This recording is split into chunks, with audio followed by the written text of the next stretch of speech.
Queridos irmãos, a paz de Jesus Cristo. Peço desculpas pela minha voz. Lá em Goiás a gente não conhece frio.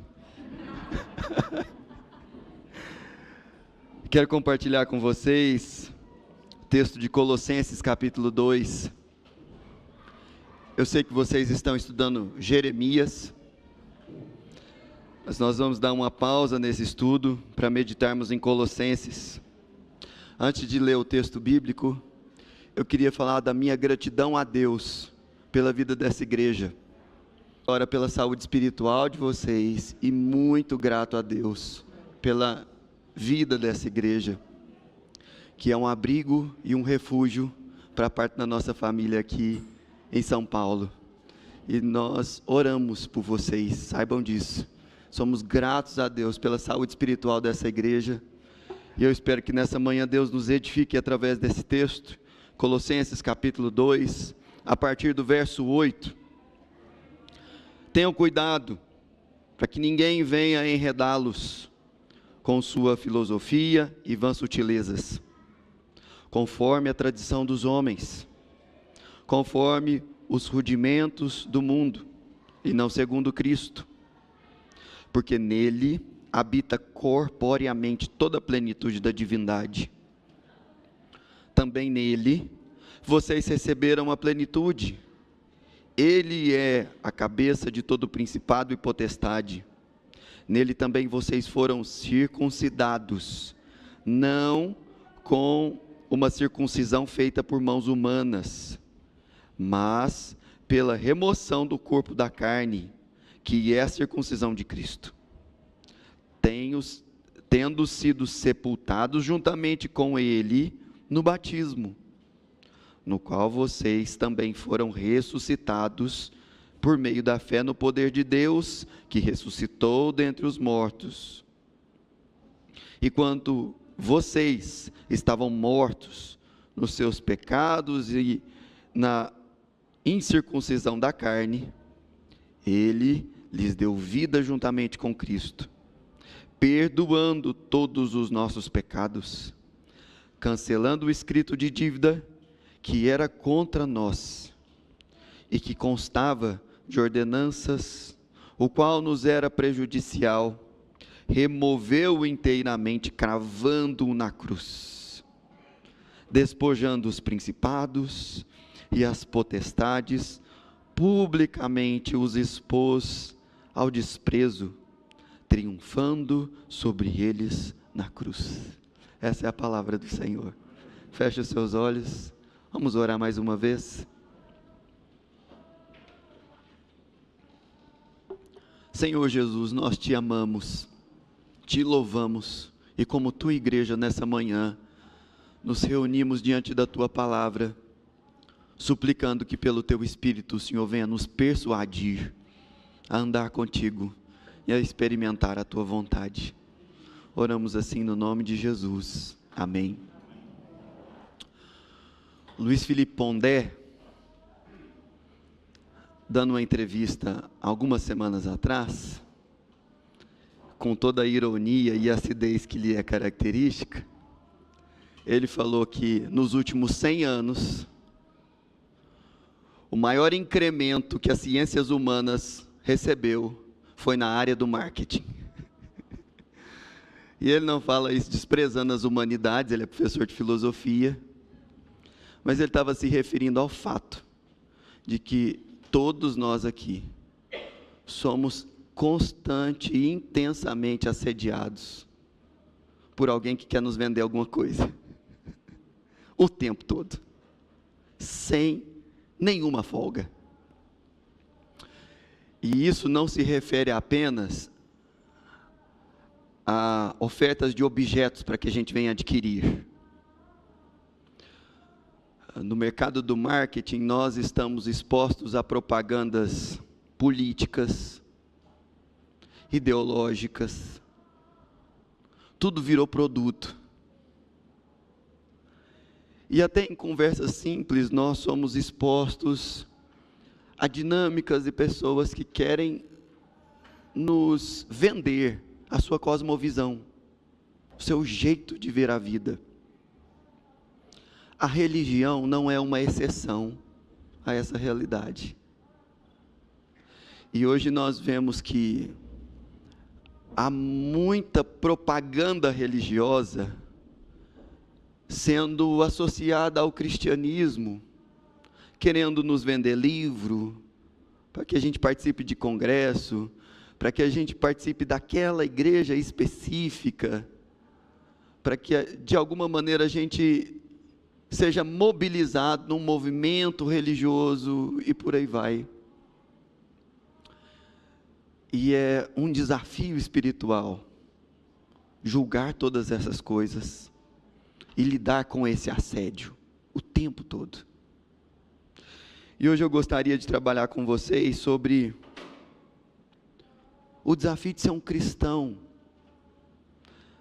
nessa era do marketing religioso. E eu quero fazer aqui com vocês, nesse texto, 3 movimentos. Mostrar para você que Paulo, lá atrás, já falava para os crentes terem cautela com isso, e de que isso não é coisa nova. Mostrar para vocês como o apóstolo Paulo apresenta os argumentos da falsa propaganda religiosa. E por último, mostrar nesse texto aqui, que a proteção espiritual que nós precisamos contra essa fé marqueteira, ela está centrada em Cristo Jesus. Amém? Então é isso que eu quero fazer com vocês aqui nesse texto. A cautela, os falsos argumentos e a proteção que nós temos na fé em Cristo Jesus.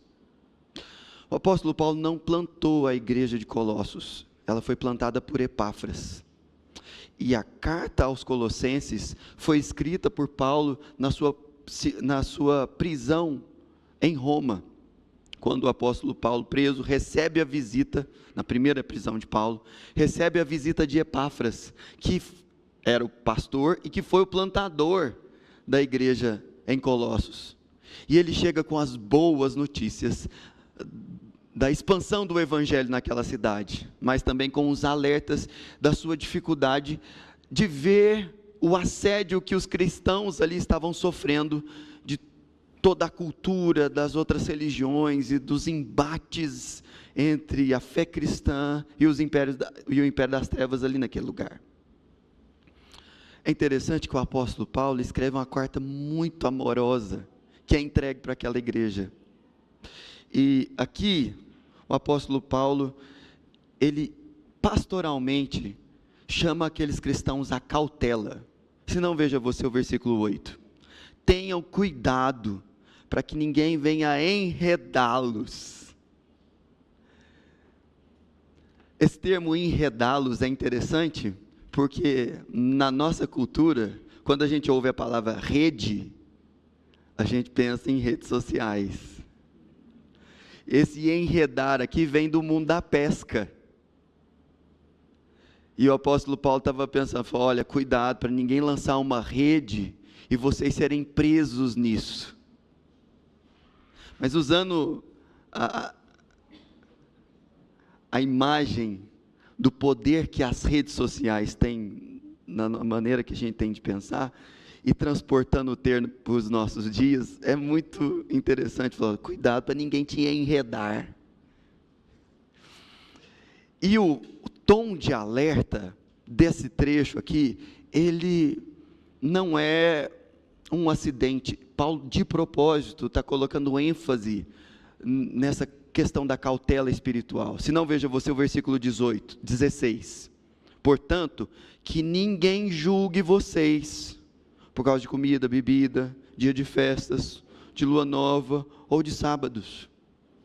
E ainda no verso 18, que a gente não leu, mas eu leio para vocês, não deixem que ninguém se faça de árbitro para desqualificar vocês, com pretexto de humildade e culto de anjos, baseando-se em visões, estando cheio de orgulho sem motivo algum, na sua mente carnal. Então percebe o tom de alerta? Ele fala, olha, nós precisamos estar atentos. E é curioso que o cristão bíblico, ele ao mesmo tempo que é uma pessoa crédula, ela crê no Senhor Jesus, ela é reconhecida pela sua fé, por causa de textos como esse, nós somos chamados a uma desconfiança, a uma cautela, a um olhar criterioso, que primeiro julga antes de confiar. E esse é um alerta muito importante para os nossos dias. Sobretudo com tanta bagunça religiosa travestida de cristianismo. E, com base naquilo que o apóstolo Paulo está dizendo aqui, nós percebemos que todo o assédio que nós recebemos da falsa religião, ele não é novo.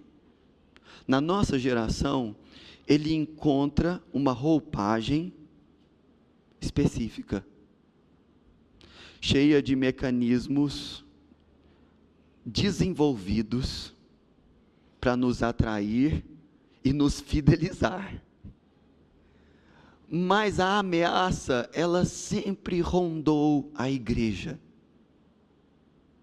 E o apóstolo Paulo, ao escrever esse texto aqui, ele nos mostra que aquilo que nós aprendemos nas Escrituras, com o próprio Salomão, de que não há nada novo debaixo do sol, faz a gente se relacionar com um contexto religioso tão plural dos nossos dias, com a cautela que Jesus ensinou aos seus apóstolos e que eles nos legaram. Agora veja que o apóstolo Paulo, ele não simplesmente faz o alerta e deixa o povo com medo, ele mostra os principais argumentos, que eram a alavanca discursiva, que fazia com que os colossenses devessem tomar cuidado. E quais que eram esses principais argumentos? Olha para o texto. Tenham cuidado, versículo 8, para que ninguém venha enredá-los. E aqui ele apresenta 3 possibilidades de discurso: com sua filosofia e vãs sutilezas, conforme a tradição dos homens, conforme os rudimentos do mundo. Percebe 3 campos diferentes? Mas há algo em comum a eles. O que é? Eles estão em oposição ao quê? A Cristo, e não segundo Cristo. Está vendo que o texto termina assim? Então existe uma filosofia, uma tradição, e um mundanismo, que pode até estar travestido de cristianismo, mas se opõe à mensagem do Evangelho de Cristo Jesus. E o que o apóstolo Paulo estava treinando os colossenses a fazer é identificar esse discurso.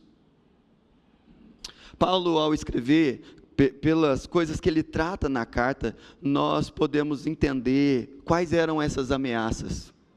Quando ele cita vãs filosofias, Paulo já estava aqui combatendo um mal que foi muito prejudicial ao cristianismo dos primeiros séculos, chamado gnosticismo, que era uma fusão da filosofia platônica com o cristianismo, que falava que existe um conhecimento misterioso de Deus, que se você tiver acesso a ele, você então será liberto da sua condição. Pode parecer parecido com o cristianismo, com a mensagem do Evangelho, mas veja, nós cremos numa mensagem pública, não é um segredo. Jesus mandou todos os discípulos dele pregarem abertamente sobre a fé cristã. Só que o gnosticismo, ele falava que esse conhecimento misterioso de Deus, ele era reservado a alguns iluminados, pessoas especiais, que eram capazes de elas, pela revelação delas, dar acesso às outras pessoas isso. Mas isso também poderia ser comercializado, né? E aí, essa bagunça conceitual foi fazendo muito estrago na igreja. E veja, Nós, nos nossos dias, lidamos com muitos discursos sofisticados e coisas ligadas à fé cristã. Mas somos chamados pelos apóstolos a olhar para a simplicidade do Evangelho e para a profundidade do Evangelho e avaliar todas as filosofias conforme Cristo. É isso que Paulo está falando assim. E tudo que se opõe a Cristo deve ser rejeitado para a gente, mesmo que seja muito tradicional. Porque o segundo argumento que ele diz aqui, ele fala de vãs sutilezas filosóficas, mas ele também fala segundo a tradição dos homens. Você lembra dos embates de Jesus com os fariseus? O judaísmo, sobretudo o farisaísmo, era muito tradicional na época de Jesus. Foi um retorno do judaísmo à fonte da palavra de Deus. Só que junto com esse retorno, uma miríade de tradições foi associada a essa palavra. E Jesus é contundente contra os fariseus. Fala, olha, vocês amarram uma série de fardos nas pessoas que vocês mesmos não carregam, mas todo esse aparato religioso, por mais que seja tradicional, não tem nada a ver com meu pai. Vocês são tudo filho do diabo. É interessante que muitas vezes nós somos questionados na nossa fé por pessoas que querem questionar, por exemplo, a tradição da nossa igreja, como se a antiguidade da instituição a qual nós estamos associados fosse o fiel da balança da saúde espiritual. Mas preste atenção. No concílio de Éfeso, 431 depois de Cristo, numa discussão teológica sobre a divindade de Jesus, a conclusão daquele concílio era que Maria era a mãe de Deus,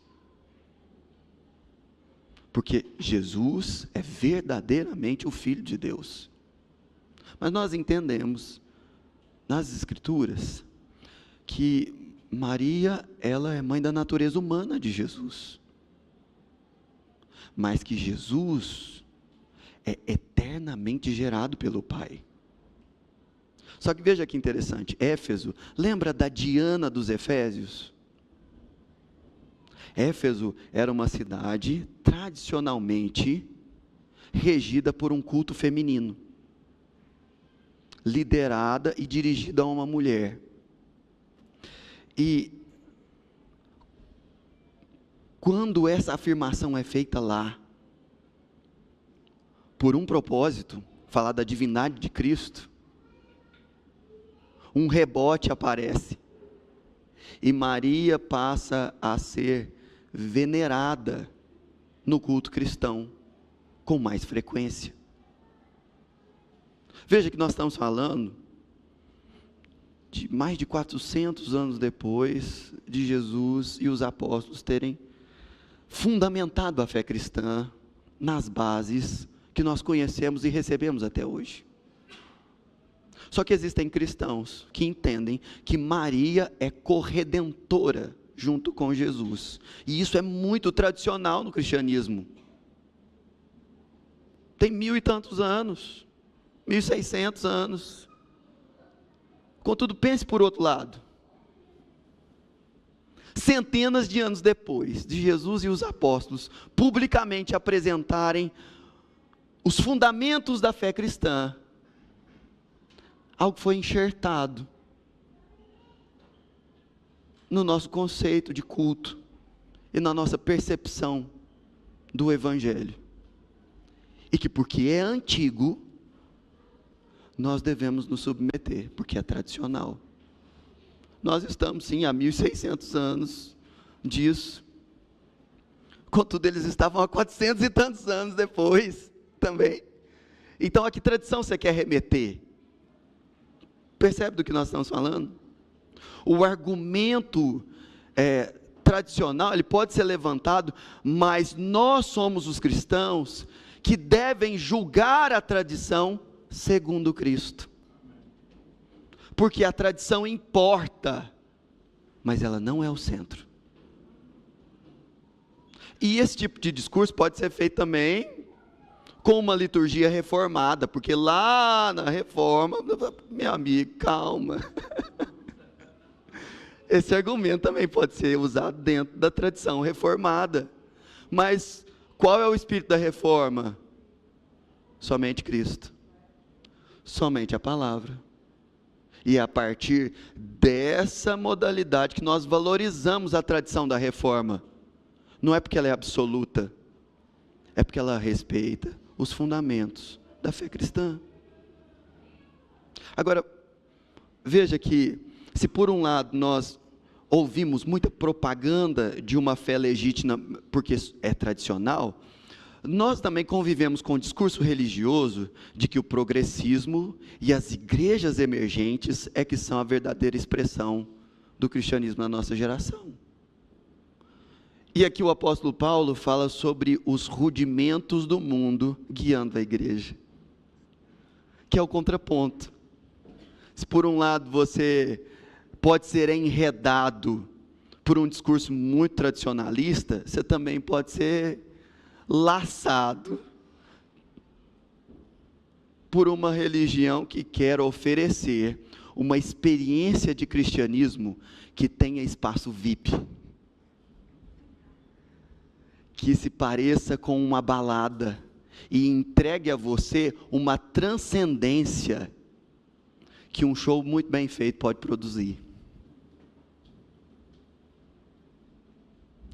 E não é desse poder que o Evangelho fala. Percebe que não é nada novo. O apóstolo Paulo já falava sobre essas realidades. E ele está aqui, perceba, num discurso persuasivo, querendo alertar para o perigo da falsa religião. E sim, você está no meio de um sermão, que é um discurso persuasivo. E a minha intenção no final dessa nossa conversa aqui é convencê-lo. E o tempo todo você está experimentando isso. A questão é, sob quais critérios você avalia aquilo que é legítimo espiritualmente e aquilo que deve ser rejeitado? O apóstolo Paulo não apresenta somente o perigo e os argumentos malignos, mas ele também fala do caminho para a verdadeira vida espiritual, contra a falsa religião. E esse caminho é uma fé cristocêntrica. Eu vou mostrar para você aqui nesse texto, como depois do versículo 10 até o final dessa perícope que nós lemos, como o apóstolo Paulo aponta o tempo todo para Jesus. E parece que Jesus é o seguro espiritual, que fazia Paulo ter convicção da realidade saudável da sua fé. Se não, veja você, versículo 10. Versículo 9, por favor. Veja que ele coloca em contraste as vãs filosofias, a tradição e os rudimentos do mundo, com Cristo Jesus no versículo 8, e aí ele passa a descrever a obra de Cristo na vida do seu povo. Versículo 9, porque nele habita corporeamente toda a plenitude da divindade. Perceba que Paulo não se coloca como um argumento, ele aponta para Jesus, e ele fala que em Cristo Jesus, tudo aquilo que pode ser conhecido, acessado, experimentado sobre Deus, está nele, em Jesus. Então não tem um sacerdote, uma instituição, algo que possa fazer com que você acesse algo mais sobre Deus do que aquilo que já foi disponibilizado em Cristo, porque a plenitude é Cristo. Eu gosto muito do Tim Keller quando ele fala sobre uma confusão que a gente faz sobre a questão do Evangelho. Para muitos cristãos, o Evangelho, que é a mensagem da pessoa de Jesus e de sua obra, é o ABC da vida espiritual. Então, quem tem que estudar o Evangelho? É quem está chegando na igreja, quem está sendo evangelizado, quem está sendo preparado para o batismo, mas aqueles mais experientes, esses têm que lidar com questões teológicas mais profundas. Isso não é verdade, isso não é bíblico. O Evangelho não é o ABC da fé. De acordo com esse texto aqui e muitos outros que nós encontramos na Escritura, o Evangelho é de A a Z, não é o ABC. Tudo aquilo que nós podemos conhecer sobre Deus está exposto no Evangelho, na pessoa de Cristo, na sua obra. E quando a gente se afasta, tenta sofisticar ou agregar algo ao Evangelho de Jesus, a coisa começa a ficar difícil. E veja que a plenitude de Deus revelada em Cristo Jesus não foi represada em Cristo como se isso não nos afetasse. Porque Paulo segue a argumentação no versículo 10 dizendo, também nele vocês receberam a plenitude, entendeu? Então não é que Jesus é a plenitude do conhecimento da revelação de Deus e eu não consigo conhecê-lo. Não, ele transbordou isso em nós, pelo seu Espírito, pela sua palavra. Nós recebemos isso de Cristo e através dele. O texto continua, ele é o cabeça de todo principado e potestade. Você está acostumado a ouvir do apóstolo Paulo, lá em Efésios, que Cristo é o cabeça da igreja. Mas aqui ele fala algo mais amplo. Ele está falando que Cristo é a maior autoridade espiritual que existe. Não tem anjo, arcanjo, gnomo, ET, porque tem de tudo, não tem não? Pasmem, não tem pastor, que é a autoridade espiritual acima de Cristo, embora alguns pastores tenham ordem para Jesus. Não faz sentido isso, gente. E quando a nossa fé é cristocêntrica, nós nos relacionamos adequadamente com as autoridades e os oficiais da igreja. Porque não há principado ou potestade, demônio ou espírito maligno que deva ocupar o centro da nossa fé. Versículo 11, nele também vocês foram circuncidados, não com uma circuncisão feita por mãos humanas, mas pela remoção do corpo da carne, que é a circuncisão de Cristo. Qual que é a ênfase aqui?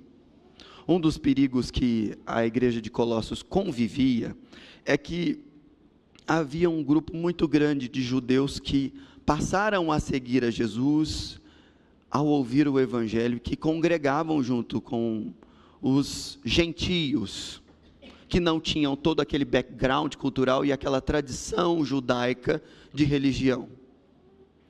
E Paulo trata em Gálatas e aqui também, que manter uma dieta kosher, se circuncidar ou guardar o sábado, não era uma exigência que Jesus fez para os seus discípulos, e nem trazia um nível espiritual mais alto para qualquer cristão. Em resumo, o que ele está dizendo é que não existe ritual religioso que possa entregar a você algo que Cristo já não fez na cruz do Calvário. É assim que a gente lida com o batismo. É assim que a gente lida com a ceia. O batismo não infunde em nós algo que Cristo já não derramou. E você não ganha superpoderes como se fosse o suquinho dos ursinhos Gummy. Quando toma aquele negocinho assim, no meio do culto. Nós estamos fazendo isso para, de alguma maneira, ilustrarmos de uma forma visível aquilo que nós cremos que de forma invisível Deus já derramou sobre a igreja. Entendeu? Então não há uma aproximação mágica desse tipo de ritual que nós sim repetimos na igreja, mas por causa de que ele aponta para Jesus. E essa é a razão do ritual. Todo ritual que não aponta para Jesus não deve fazer parte do culto. E é por isso que a igreja de Jesus, que olha para as Escrituras e é guiada por ela, percebe que Jesus estabeleceu a ceia e o batismo como parte do culto cristão, e a gente faz isso, cantando, orando, lendo a Bíblia, com simplicidade, porque nós entendemos que os rituais, eles só são legítimos quando eles apontam para Jesus e têm na palavra dele o seu centro. Agora, veja que interessante, que ele continua no versículo de número 12. Tendo sido sepultados juntamente com ele no batismo, no qual vocês também foram ressuscitados por meio da fé no poder de Deus, que o ressuscitou dentre os mortos. E quando vocês estavam mortos nos seus pecados e na incircuncisão da carne, ele lhes deu vida juntamente com Cristo, perdoando todos os seus pecados. Só Jesus pode oferecer perdão de pecados. Você pode se mutilar, ir daqui até Anápolis de joelhos, prometer o que você quiser prometer, você não consegue barganhar o perdão de Deus. O seu dízimo não compra o perdão de Deus. Fazer campanha, jejum, não faz Deus amar você mais ou aceitá-lo na presença dele. Nós jejuamos, nós oramos, nós fazemos votos a Deus, por exemplo, quando nos casamos, prometemos coisas, mas nós fazemos isso por causa de Jesus e submissos a ele, entendendo que isso não compra a nossa justiça diante do Pai, porque só em Jesus nós temos perdão dos pecados, e olha que nem precisa dizimar para receber isso, mas nós entendemos que a partir de Cristo e por causa dele, quando nós oramos, jejuamos, mantemos a comunhão com os irmãos, inclusive ofertamos e dizimamos, muitos benefícios espirituais nós recebemos, porque Jesus assim ensinou e nos apresentou, mas nunca associando isso a uma condição do amor dele ou do seu perdão. É muito diferente, gente, é muito diferente. Agora perceba que, caminhando para o final aqui, versículo 14, cancelando o escrito de dívida que era contra nós, e que constava de ordenanças, o qual nos era prejudicial, removendo inteiramente, cravou na cruz. Jesus, o seu poder, o seu ministério e o seu ofício, quebra toda e qualquer maldição que estivesse sobre nós. Não é a oração forte do pastor, não é a campanha ou o cerco de Jericó, foi Cristo que fez isso, e ele não fez isso em segredo, ele fez isso publicamente. Veja o versículo 15, despojando os principados e as potestades, publicamente, os expôs aos desprezos, triunfando sobre eles na cruz. Louvado seja o nome de Jesus, que nos livra da falsa religião, da nossa própria condição de pecado e afastamento de Deus, e que pela sua graça, hoje, nos alerta contra pessoas que mesmo usando o seu nome, estão a serviço do maligno. Eu quero encerrar esse nosso momento de reflexão, aplicando essa palavra em 3 direções diferentes. E a primeira delas é um apelo que você pense.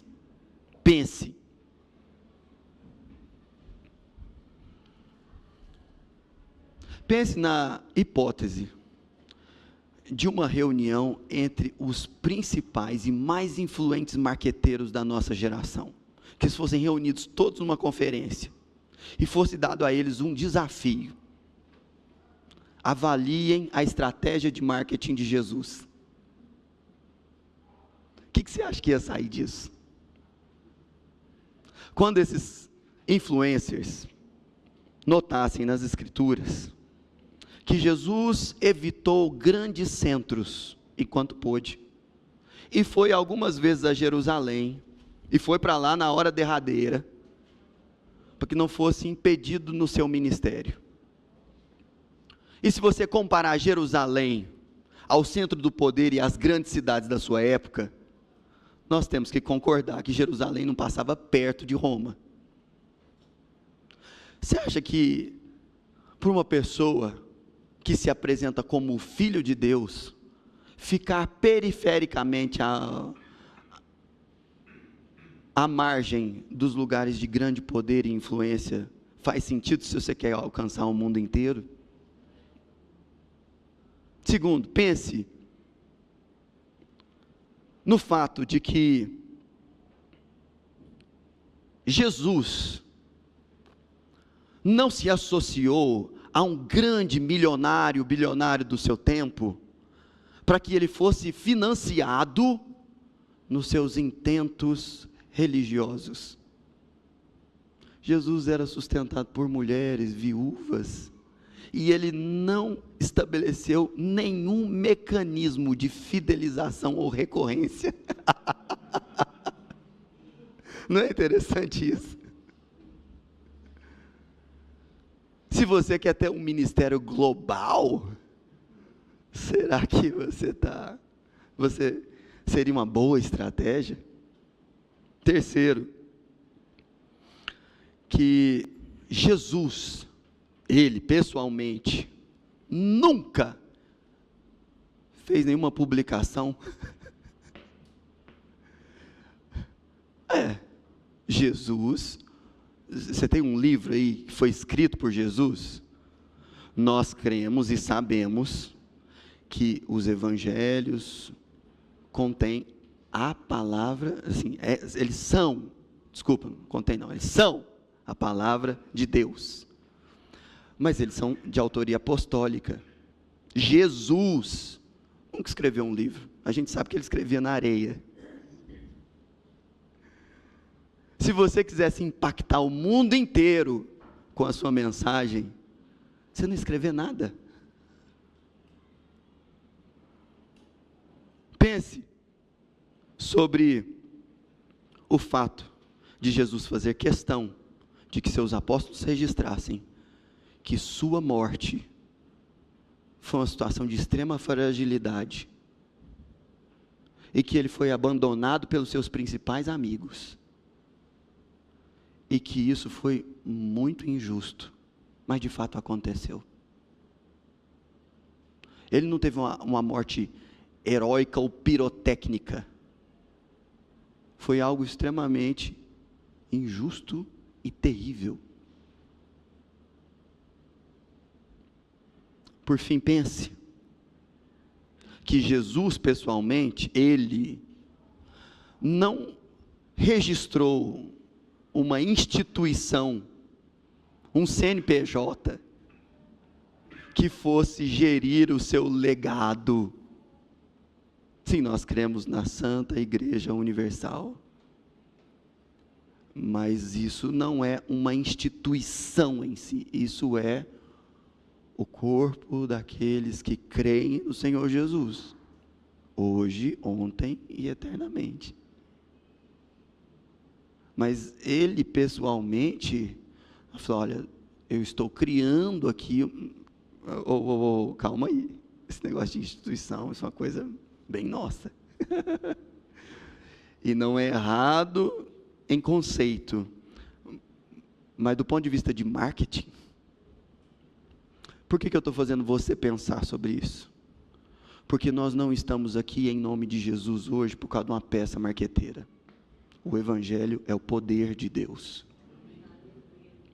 E você não precisa flertar com os mecanismos de convencimento marqueteiro da nossa época, para que o Evangelho transforme e continue poderosamente testemunhando o Evangelho na nossa geração.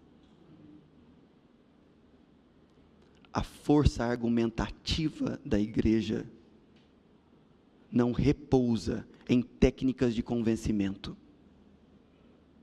O Evangelho é o poder de Deus. Pense nisso. Seja mais ousado na sua evangelização.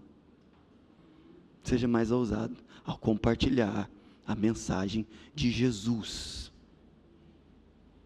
Segundo, empenhe-se por conhecer a Cristo. Não transfira a responsabilidade para o pastor Cris, para o corpo pastoral dessa igreja, para os diáconos. A sua responsabilidade de conhecer as palavras de Jesus, o seu ministério e aquilo que os seus santos apóstolos nos legaram. Você está exposto a uma propaganda de falsa religião muito particularizada para você. Existe um algoritmo desenhando aquilo que, identificando na verdade, aquilo que lhe mais chama atenção. E isso será usado espiritualmente contra você também. Por isso, se você transfere a sua responsabilidade de pessoalmente conhecer a Cristo, você está numa situação de muita fragilidade espiritual. Quando a gente lê a Bíblia aqui e prega, nas aulas de escola dominical, o que nós queremos fazer é que você livremente examine as Escrituras e conheça a Deus. Você pode ter um pastor que é doutor em teologia. Se você não é alguém que pessoalmente procura conhecer a Deus, você está muito vulnerável. Muito vulnerável. Por fim, e como última aplicação desse nosso tempo de reflexão, eu queria fazer um apelo a você. Não um apelo a mim, ou à instituição Fonte de Sicar, mas eu queria desafiá-lo a, nesse momento, entregar-se a Jesus, falar com Jesus e render-se a Jesus. É para isso que essa igreja existe, e é em volta de Cristo e não da personalidade de um líder religioso que nós nos reunimos, e Ele é a plenitude de Deus. Louvado seja o nome de Jesus. Feche os seus olhos, vamos orar.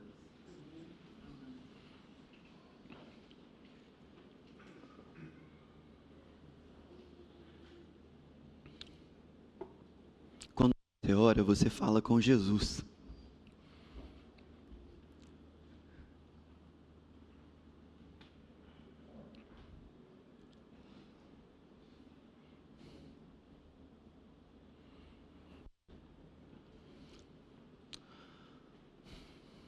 Senhor, nessa manhã, nós mais uma vez nos rendemos aos teus pés, como cantamos aqui, e declaramos que o Senhor é tudo que nós precisamos.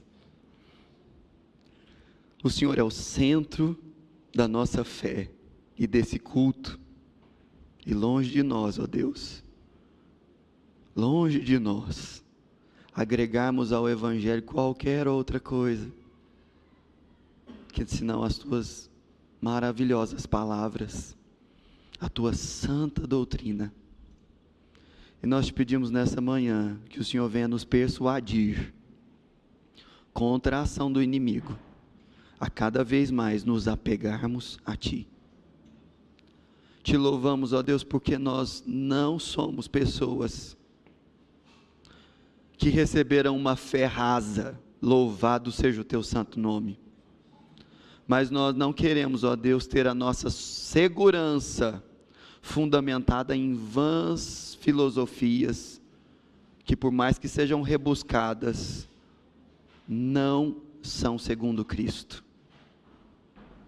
Senhor Jesus, nós queremos declarar, louvando o teu nome, que nós não somos a primeira geração de cristãos que segue ao Senhor. Nós estamos numa esteira de uma longa tradição, mas nós reconhecemos aqui, ó Deus, na tua presença, de que não é a tradição o fundamento que nos dá segurança espiritual. Inclusive nós queremos, ó Deus, julgar sempre a tradição a partir daquilo que o Senhor nos ensina na tua palavra. Ajuda-nos, Pai, no nome de Jesus, a não ser seduzidos por uma fé mundana, que quer ser influente e emergente, mas não usa a tua palavra para isso. Tem misericórdia de nós, Pai. Dá-nos a graça de sermos livres de uma fé mundana. Nós cremos em Ti, Jesus. Ajuda-nos na nossa pequena fé. Que essa seja uma manhã, ó Deus, de renovação, de consagração, de salvação aqui nesse lugar. Em Teu nome, Jesus, que nós cremos que isso é possível. Amém.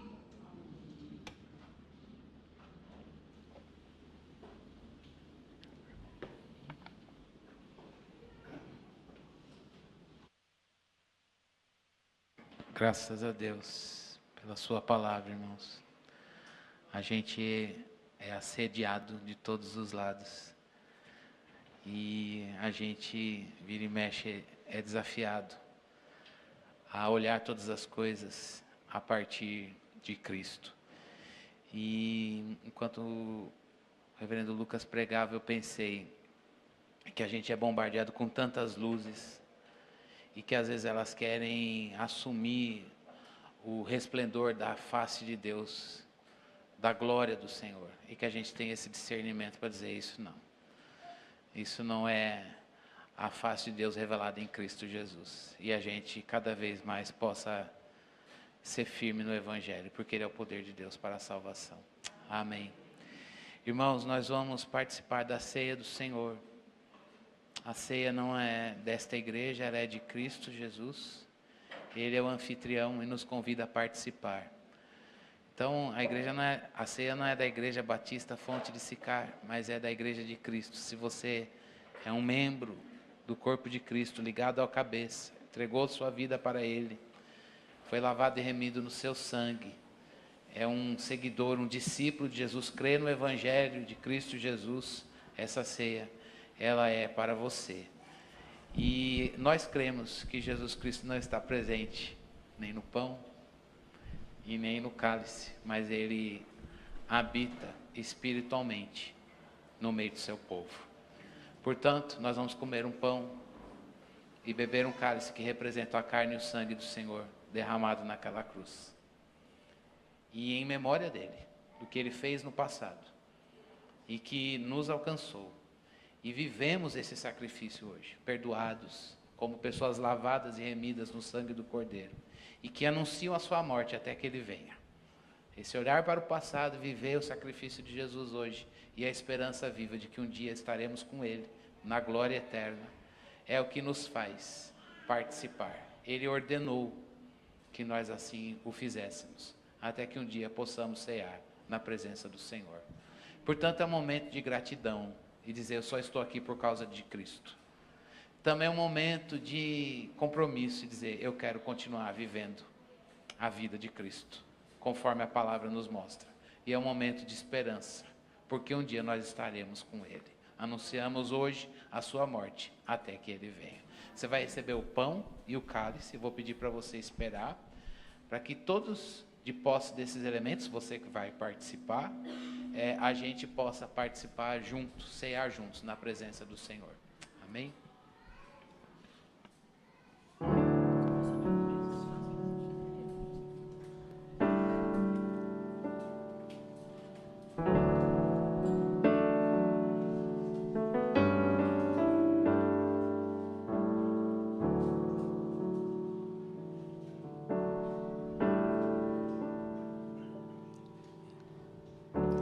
Em nada me glorio, em nada me exalto, senão na tua cruz, Jesus. Por tua condenação tenho todas as coisas, e tudo que eu preciso está em ti. Em nada me glorio, em nada me exalto, senão na tua cruz, Jesus. Por tua condenação tenho todas as coisas, e tudo que eu preciso está em ti. Correrei para a tua cruz, correrei, não fugirei, em ti me esconderei, crucificado contigo estou. Correrei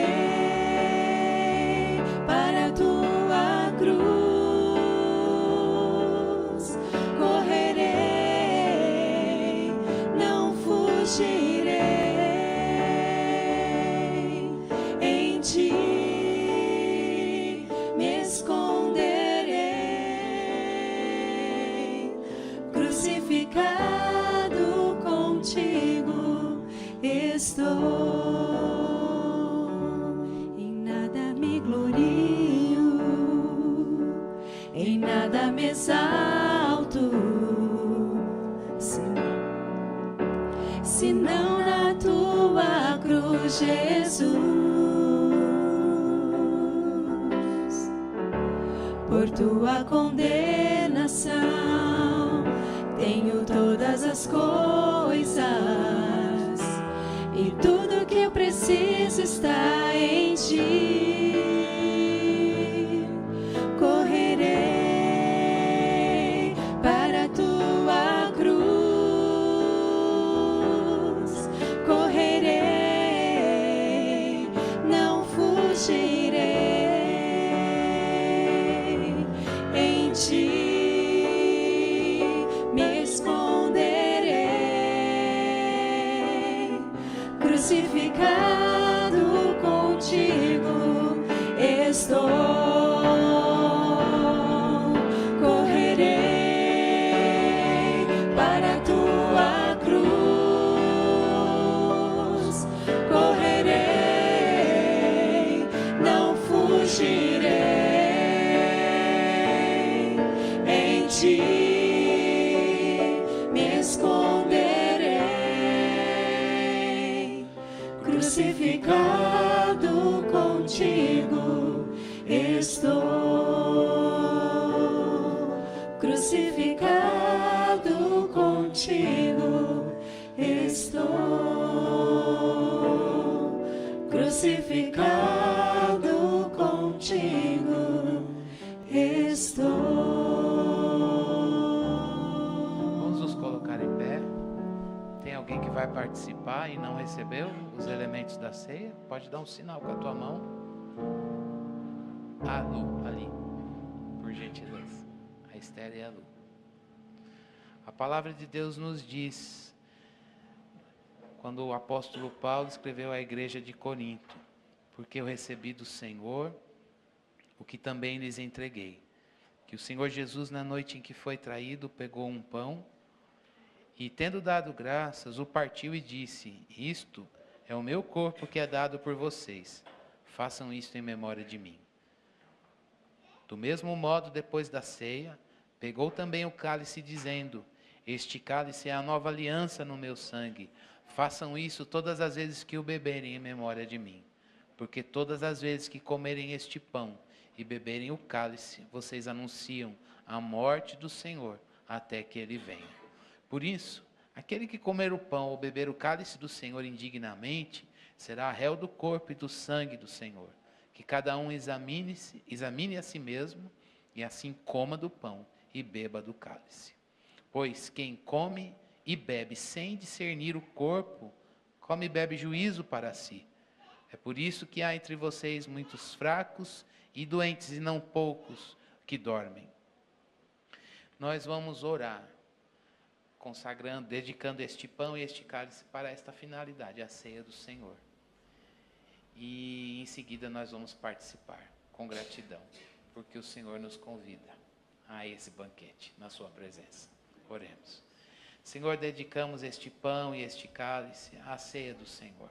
Nós sabemos que eles não são, ó Deus, não respectivamente, o corpo e o sangue, mas eles representam a carne de Cristo, que foi dilacerada naquela cruz, e o sangue vertido, derramado, no qual nós fomos lavados. Obrigado, Senhor. Obrigado, Deus, pelo privilégio que temos de segurar este pão e este cálice. Obrigado pela leitura da Tua palavra, que nos trouxe esse conhecimento do que o Senhor fez por nós. Muito obrigado, Senhor Deus, pela igreja reunida. Muito obrigado pela Tua presença no meio do Teu povo. E, ó Deus, nós agradecemos ao Senhor pela esperança viva de que um dia estaremos contigo. E poderemos cear na Tua presença. Enquanto este dia não chega, faze-nos fortes em Ti. Faze-nos firmes em Ti. Faze-nos, Senhor Deus, firmes na palavra, firmes no Evangelho. E que anunciemos esta palavra, Senhor Deus, como tal qual ela foi revelada a nós. Ó Deus, e que nós anunciemos, Senhor Deus, com amor, simplicidade e profundidade, no poder do Teu Espírito. Senhor, faze-nos fortes, faze-nos testemunhas fiéis, que guardam o bom depósito, que guardam esta revelação, Senhor Deus, e não se entretêm com as coisas desta vida. Ó Deus, que põem mão ao arado e não olham atrás. Senhor Deus, pessoas que, Senhor Deus, estão firmes na rocha. Ó Deus, e que ainda que venham as tentações, os assédios do mal, a gente possa se lembrar do que o Senhor nos falou nesta manhã. Cristo triunfou deles publicamente, por meio da sua obra ali na cruz. Que a gente não tenha vergonha desta mensagem, que a gente não se envergonhe da cruz de Cristo, mas que a gente possa, Senhor Deus, anunciar tão grande salvação, Senhor.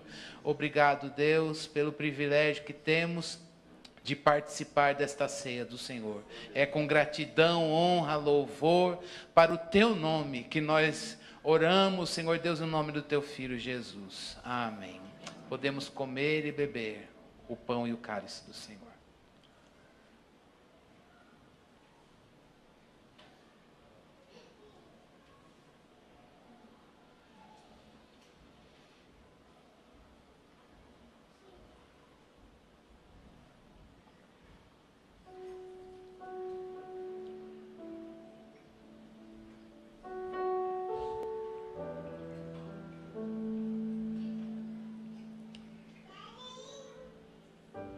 Recebe a honra, Senhor, a glória,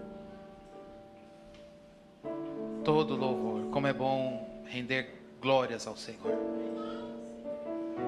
Como é bom, Senhor Deus, ter um coração, ó Deus, que serve ao Senhor, que segue o Senhor, que se rende à Tua voz. Cristo, Rei dos reis, Senhor dos senhores, Rei da nossa vida, Rei do nosso coração, Te honramos nesta manhã. Bendizemos o Teu nome, Cordeiro Santo. Te louvamos, Senhor Deus, porque nós estávamos mortos nos pecados e transgressões, e o Senhor nos deu vida, nos libertou de nós mesmos. Obrigado, Senhor Deus. Obrigado por essa salvação, Senhor. Obrigado, Senhor, por nos apresentar esse Redentor poderoso. que deu conta, Senhor Deus, do pecado de todos nós. Muito obrigado, Senhor Deus, por tão grande salvação. Te louvamos em Cristo. Amém.